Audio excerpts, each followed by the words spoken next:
Hello student, this is Dr. Monica Agrawal. Welcome back to my YouTube channel Easy Management Classes. Today we are starting the chapter of Principle of Management Performance Appraisal Part 3. ठीक है, और इसमें हम modern performance appraisals method की study करने वाले हैं। Last videos में हमने परफॉर्मेंस अप्रेजल्स की डेफिनेशन, उसके ऑब्जेक्टिव्स एंड उसके प्रोसेस की स्टडी की थी। और जो पार्ट 2 था हमारा परफॉर्मेंस अप्रेजल का, उसमें हमने ट्रेडिशनल परफॉर्मेंस अप्रेजल मेथड्स की स्टडी की थी। आज हम modern performance appraisals method use की स्टडी करने वाले हैं।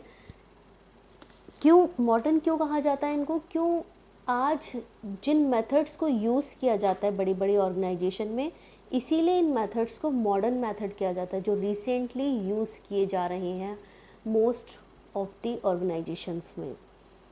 कंटेंट ऑफ माय स्टडी, इस वीडियो में हम management by objective, 360 degree feedback, assessment centre method, behaviour anchored rating scale, human resource cost accounting method and psychological appraisal method की study करेंगे। These all are modern methods of performance appraisal. इसमें हम एक एक करके सारे मेथड्स को समझेंगे। चलिए स्टार्ट करते हैं। फर्स्ट है हमारा मैनेजमेंट बाय ऑब्जेक्टिव यानी MBO method.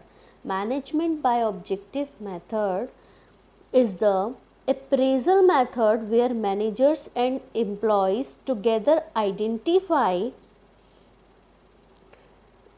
plan, organize and communicate objectives to focus on during specific appraisal period। यानी इस मेथड में क्या होता है, जो एम्प्लॉयज़ हैं और जो मैनेजर्स हैं मिलकर काम करते हैं, मिलकर अपने ऑब्जेक्टिव्स को आइडेंटिफाई करते हैं, उनको ऑर्गेनाइज करते हैं, उनकी प्लानिंग करते हैं, कम्युनिकेट करते हैं आपस में, और एक स्पेसिफिक टाइम पीरियड के बाद उस मेथड से हमने कितना अचीव किया उसको अप्रेज करते हैं। After setting clear goals, managers and subordinates periodically discuss the progress made to control that and debate on the feasibility of the achieving those set objective. यानी क्या होता है कि उन्होंने ऑब्जेक्टिव तो सेट कर लिए, प्लानिंग भी कर ली, ऑर्गेनाइजिंग भी कर ली, कम्युनिकेट भी कर लिया और उसको परफॉर्म भी कर लिया। Time to time managers and subordinates क्या करते हैं, अपनी प्रोग्रेस को डिस्कस करते हैं और उन पर कंट्रोल करते हैं। ठीक है, आपस में डिस्कस करते हैं कहाँ हमारे डेविएशंस आए और कहाँ हमने अच्छे अचीवमेंट लिए। उन सब को डिस्कस करके फिर वो आगे के ऑब्जेक्टिव्स को डिसाइड करते हैं। मैनेजमेंट बाय ऑब्जेक्टिव का मतलब क्या हुआ कि मैनेजर एंड एम्प्लॉयज़ मिलकर काम करते हैं, work together identify goals, plan, organize, communicate and to focus on during a specific appraisal period। ठीक है, मैनेजमेंट बाय ऑब्जेक्टिव आपको समझ आ गया होगा। नेक्स्ट चलते हैं 360 डिग्री फीडबैक मेथड। 360 डिग्री आपने कभी भी ज्योमेट्री बॉक्स में 360 डिग्री 180 डिग्री का डी देखा होगा।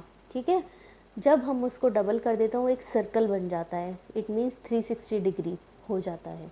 तो 360 डिग्री अप्रेजल क्या है, एक सर्कल के फॉर्म में फीडबैक इकट्ठा करना किसी की एम्प्लॉय के लिए। 360 degree feedback method is a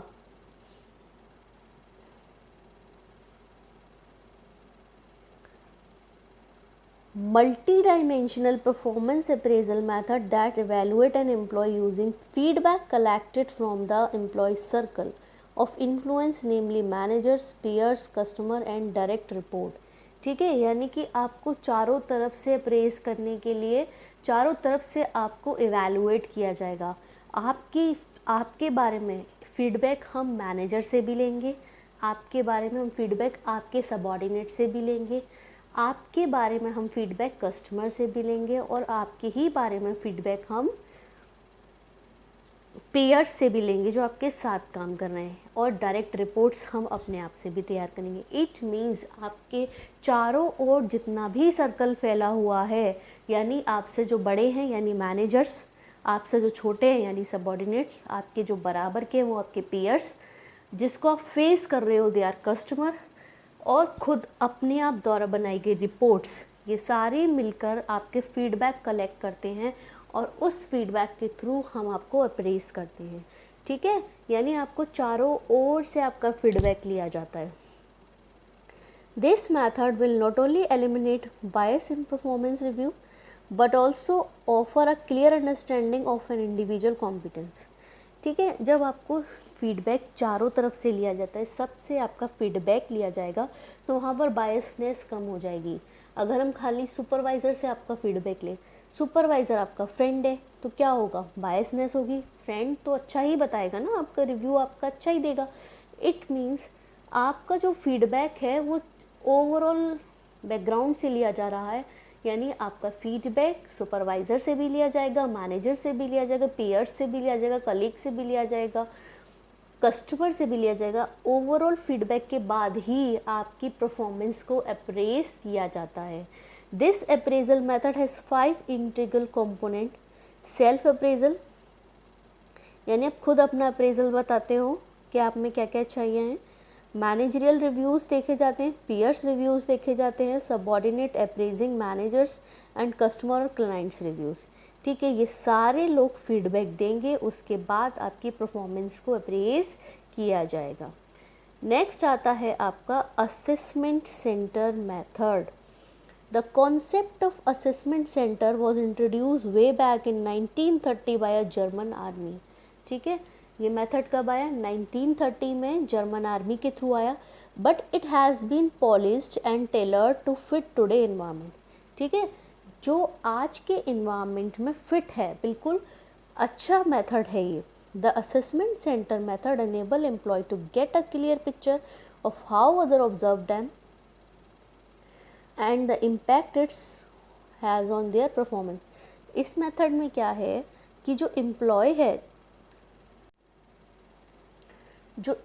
है वो एक क्लियर पिक्चर बताता है कि आपको लोग कैसे ऑब्ज़र्व कर रहे हैं और उस ऑब्ज़र्वेशन का आपके ऊपर क्या इम्पैक्ट पड़ रहा है, उस ऑब्ज़र्वेशन का आपकी परफॉर्मेंस पर क्या इम्पैक्ट पड़ रहा है। ठीक है, द मेन ऑब्जेक्टिव या the main advantage of this method is that it will not only assess the existing performance of an employee या existing performance of an individual but also predict future job performance। इसके through आप जो exist कर रहा है employ की performance, उसके साथ साथ आप फ्यूचर में वो कैसा वर्क करने वाला है आप ये भी असेस कर सकते हो। ठीक है, यानी इसमें आप 3 तरह की स्टेजेस होते हैं, pre assessment, during assessment and post assessment. ठीक है, उस समय आप इन सारी चीज़ों का असेसमेंट करते हो। प्री असेसमेंट में आप online objective to review, find competencies and review, design simulation exercise and choosing a rating method. ऐसे ही जब आप ड्यूरिंग असेसमेंट करते हो यानी परफॉर्मेंस करते करते जब आप असेसमेंट करते हो तो explain the purpose and policies, use competency exercise matrix, conduct exercise and discussions, note strength and weaknesses, यानी परफॉर्मेंस के दौरान आपकी स्ट्रेंथ क्या है और वीकनेसेस क्या हैं। पोस्ट असेसमेंट क्या है, collect feedback from reviews, evaluate the validity of results, share the feedback with the employee, provide further training if required। ठीक है, असेसमेंट करने के बाद आपने डिसाइड कर लिया एम्प्लॉयज़ को ट्रेनिंग की नीड है या नहीं। असेसमेंट सेंटर मेथड क्या हुआ, इस मेथड के थ्रू आपको एक क्लियर पिक्चर मिलती है जिसके थ्रू आप ये देखते हो कि दूसरे आपको ऐसे ऑब्जर्व कर रहे हैं जब आप परफॉर्मेंस कर रहे हो ऑर्गेनाइजेशन में।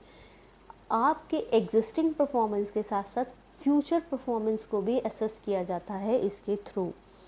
नेक्स्ट आते हैं हम behaviourally anchored rating scale. This is very important method. Behaviourally anchored rating scales या इसे बार्स भी कहते हैं, BARS, bringing out both the qualitative and quantitative benefits in a performance appraisal process. ठीक है, ये क्वालिटेटिव बेनिफिट्स भी देता है, क्वांटिटेटिव बेनिफिट्स भी देता है, क्योंकि ये बहुत डीपली एनालाइज करने वाला मेथड होता है BARS compare employ performance with specific behaviour example that are anchored numerically rating. ठीक है, आपके बिहेवियर को एनालाइज करते हैं और उसको न्यूमेरिकली कैलकुलेट करते हैं। हमने ट्रेडिशनल मेथड्स में ग्राफिकल स्केल मेथड पढ़ा था। ठीक है, अब ग्राफिकली एम्प्लॉय की परफॉर्मेंस को जज करते हो। तो ये क्या है, extension of graphic scale method. जो आपने ग्राफिकली स्केल मेथड पढ़ा था उसका एक्सटेंशन है। ठीक है, this rating scale are used in a situation where number of employ are performing similar work, high degree of precision is required in their job behaviour. ये rating scale कहाँ use होता है, जहाँ पर सिमिलर टाइप की job employees कर रहे होते हैं और large number of employees similar type की जॉब परफॉर्म करते हैं और high degree of precision is required in their job behaviour. मैंने एक एग्जांपल भी दिया है इसका। जब आपने ग्राफिक रेटिंग स्केल पढ़ा था तो उसमें हम सिर्फ ये सारे पॉइंट्स कवर करते थे। इसके अकॉर्डिंग हम इसको मार्क्स देते थे 1, जैसे हमने इसको दे दिया 4, 3, 2, 1। ठीक है, ये ग्रेड दी थी। लेकिन यहाँ पर इन चारों पॉइंटों को 10 to 9 पॉइंट्स में कन्वर्ट किया हुआ है।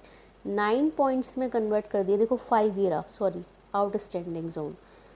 जो 5 पॉइंट रेटिंग स्केल था उसको हमने 10 पॉइंट रेटिंग स्केल में कन्वर्ट किया है इसमें, इसीलिए इसे extension of graphic rating scale बोलते हैं। ठीक है, 1 ये एक मिनट 1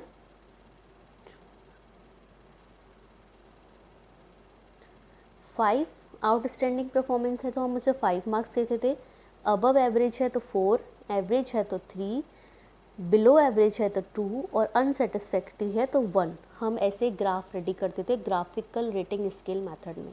लेकिन यहाँ पर हमने उन 5 पॉइंट रेटिंग स्केल को 10 पॉइंट रेटिंग स्केल में चेंज कर दिया। यानी आप डीपली एनालाइज कर रहे हो एम्प्लॉयज़ को, उनके बिहेवियर को। ठीक है, यानी कि आउटस्टैंडिंग जोन को भी हमने डिवाइड कर दिया, extremely good performance and very good performance.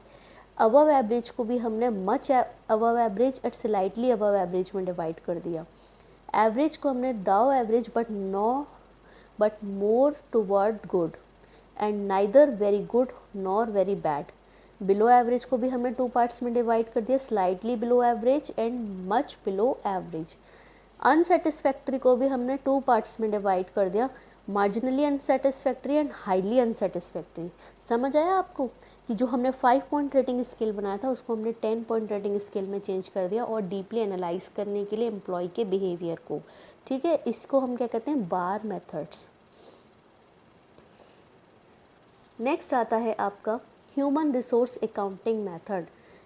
यानी सिंपल है, कॉस्ट एंड कंट्रीब्यूशन, यानी दोनों को आप कंपेयर करते हो। यानी कितनी कॉस्ट आपने लगाई है और उस पर आपको मॉनेटरी बेनिफिट्स कितने हो रहे हैं उसको आप कंपेयर करते हो।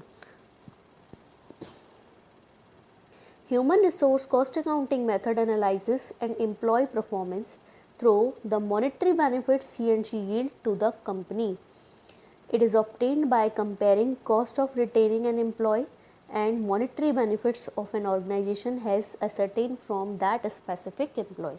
मैंने आपको क्या बताया कि आपने कॉस्ट कितनी लगाई, यानी अगर आप अपनी ऑर्गेनाइजेशन में लेबर को लगा रहे हो, ठीक है, आपने 4 बंदों को लगाया प्रोडक्शन के लिए, उन चारों को आप सैलरी पे कर रहे हो, आप चारों बंदों को 5-5 हज़ार रुपये पे कर रहे हो पर मंथ।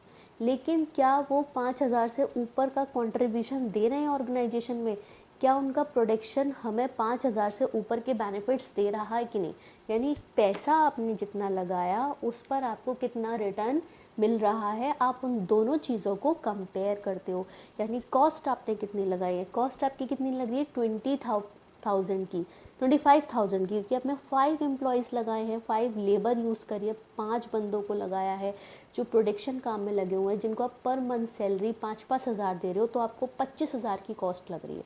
25,000 पे क्या आपको 30,000 का बेनिफिट हो रहा है कि नहीं हो रहा है? यानी 5,000 जो आपके बचे थे वो आपका क्या हुआ, बेनिफिट हुआ। तो उसको हम क्या बोलेंगे, ह्यूमन रिसोर्स अकाउंटिंग मेथड, यानी कॉस्ट और बेनिफिट्स को कंपेयर करना। ठीक है, नेक्स्ट आता है psychological appraisal. Psychological appraisal come in handy to determine the hidden potential of employees.